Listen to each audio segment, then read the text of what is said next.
सब पे नजर, अंदर की खबर।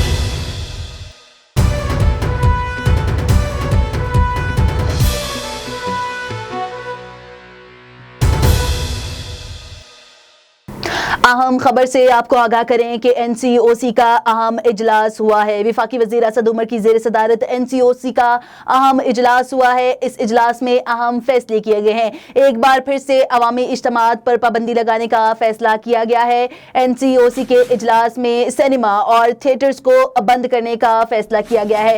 अहम खबर से आपको आगाह करें हैं कि NCOC के होने वाले इजलास में अहम फैसले सामने आया है। एक बार फिर से सिनेमा और थिएटर्स को बंद करने का फैसला किया गया है। अहम खबर से आपको आगाह कर रहे हैं कि NCOC ने कोरोना के बढ़ते हुए केसेस के पेश नजर बड़े इज्तिमात पर पाबंदी लगा दी है। दरगाहें और दरबार एक बार फिर से बंद करने का फैसला किया गया है। अहम खबर से आपको आगाह कर रहे हैं कि NCOC के होने वाले इजलास में अहम फैसले किए गए हैं। इजलास में ब्रीफिंग के दौरान बताया गया है कि पाकिस्तान में कोरोना वायरस 3 गुना शरह से बढ़ रहा है। ये भी कहा गया है कि तालीमी इदारों में कोरोना केसेस की तादाद में रोज बरोज इजाफा हो रहा है।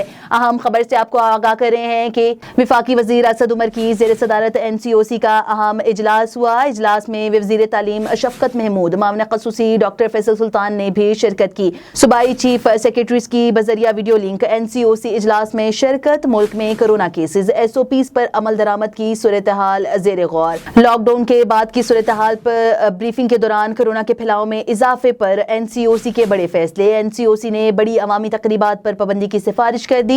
NCOC की कोरोना के हाई रिस्क एरियाज में पाबंदियां सख्त करने की भी सिफारिश। ये थी A1 TV ताज़ा तरीन। मजीद खबरों से बाखबर रहने के लिए देखते रहिए A1 TV।